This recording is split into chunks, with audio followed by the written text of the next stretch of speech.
शर्मिला फारूकी बोल रही है कि कराची पेरिस की तरह है, तो मैंने कहा वो सही कह रही है। फेज 8 में रात को ऐसी मार्केटें हैं जो शेख पेरिस से बेहतर हैं। कोई बिलीव ही नहीं कर सकता कि कराची का हिस्सा है। 20 साल में 2008 में ये मंसूबा बनाया। किसने खराब कराया? जो दुबई में बैठे उन्होंने कराया। मुशर्रफ साहब जिस दिन रिटायर हुए जाके दुबई बैठ गए, जिस दिन इशरत लिबास साहब रिटायर हुए दुबई बैठ गए। आप बता दें कौन सा बड़ा बंदा है कराची का जो दुबई में नहीं बैठता? शौकत अजीज साहब कहाँ हैं? तो कराची में रहें, बच्चों को कराची में पढ़ाएं। जिस दिन आपका ये वाला मसला हल हो गया ना, उस दिन आपका पाकिस्तान के बड़े बड़े मसाइल हल हो जाएंगे।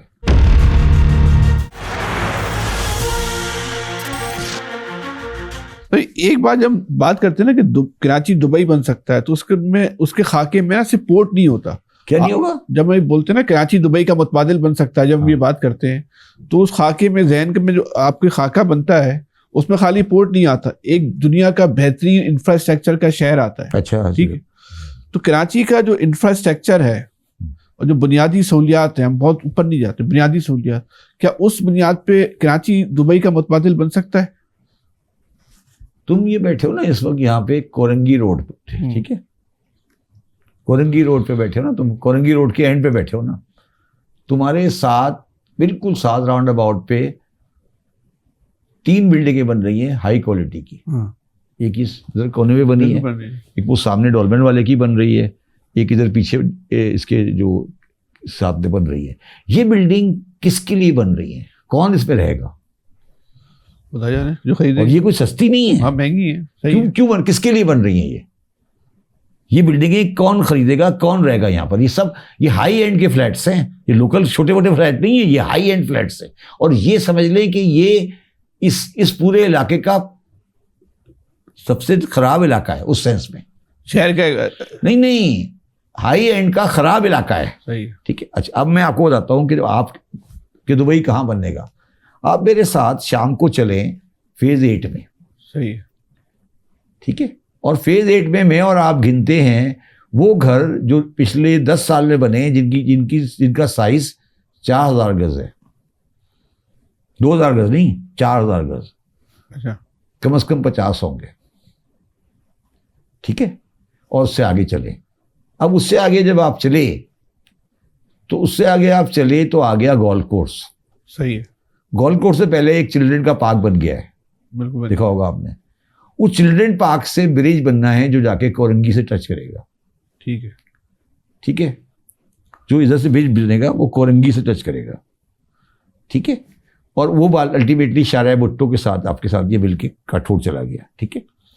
अच्छा, और जब ये कोरंगी से टच करेगा तो वो जो जगह है, नीचे वाली जगह जो कोरंगी से वो जगह आएगी, जब ये ब्रिज उतरेगा, जब ये उस जगह पे उतरेगा तो उस जगह का नाम है मैन ग्रूव्स, जो स्कीम लॉन्च हुई थी।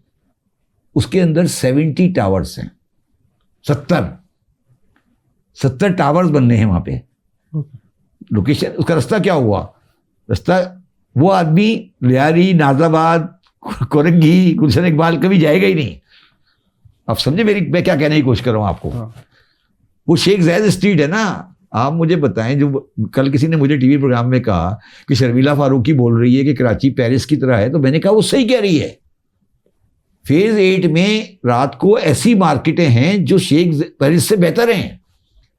फेज 8 में कराची में ऐसी मार्केट है जो दुबई से बेहतर है। वहाँ रेस्टोरेंट्स, दुकानें, पब्लिक का लिबास, गाड़ियों की क्वालिटी। आपके मैं यहाँ का रहने वाला हूँ, मैं फेज 6 में रहता हूँ। जब मैं जाता हूँ मैं कहता हूँ यार ये क्या है, ये क्या हो रहा है? उन्होंने कहा साहब ये कराची है, ये भी कराची है। आपको मैं रिक्वेस्ट करूंगा जाएं वहाँ जाके, और वहाँ जाके रात को देखें 2:30 बजे, रात को 3 बजे तक क्या होता है वहाँ पे।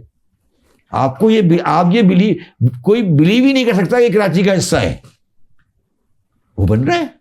यही पोजीशन लाहौर में हो रही है, यही पोजीशन गुजरांवाला में हो रही है। अब सवाल ये जो आपको ऐसा अजीब लग रहा है ना ये, तो आप 40 साल पहले के दुबई चले जाएं। अच्छा, अब जब आपने ये क्रॉस कर लिया, शाहराह भुट्टो से आप कहाँ पहुंचे? शाहराह भुट्टो से आप पहुंचे एक जगह है जिसका नाम है काठोर। काठोर एक जगह है जहां, और उसके पीछे आगे जाके बनता है पोर्ट कासिम, और पोर्ट कासिम के आगे बनता है धाबीजी इंडस्ट्रियल एस्टेट।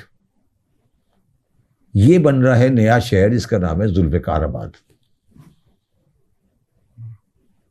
अब हम बना सके नहीं बना सके वो अलग बात। 20 साल में ज़ाहिर साहब ने 2008 में ये मंसूबा बनाया था, वो यही तो उस वक्त तो किसने खराब कराया? हमारे लोगों ने, हमारे लोग जो दुबई में बैठे उन्होंने कराया। जो आज दुबई में बैठे एक साहब है जो 12 साल गवर्नर रहे, उसके बाद जैसे ही गवर्नरशिप खत्म हुई सीधे जाके दुबई बैठ गए। प्रेसिडेंट मुशर्रफ साहब 10 साल सदर रहे, फौत हो गए दुबई में। ये कौन सी कहानी है? ये कहानी खत्म होगी जब भी तो बनेगा शहर। जब आप अपनी कब्र बनाने को तैयार नहीं है तो शहर क्या बनाएंगे? मुशर्रफ साहब जिस दिन रिटायर हुए जाके दुबई बैठ गए, जिस दिन इशरतुल लिबास साहब रिटायर हुए दुबई बैठ गए। कौन सा बंदा जो रिटायर होता है पाकिस्तान में, कराची वाला दुबई में जाके नहीं बैठता? आप बता दें कौन सा बड़ा बंदा है कराची का जो दुबई में नहीं बैठता? तो आप बताओ ना कि पाकिस्तान में कौन सा रूरल है जो हटने के बाद पाकिस्तान में इज्जत से रहा हो। ये बड़ी ट्रेजेडी वाली बात है। शौकत अजीज साहब कहाँ हैं? कहाँ हैं? ये जिस दिन आपका ये वाला मसला हल हो गया ना, उस दिन आपका पाकिस्तान के बड़े बड़े मसाइल हल हो जाएंगे।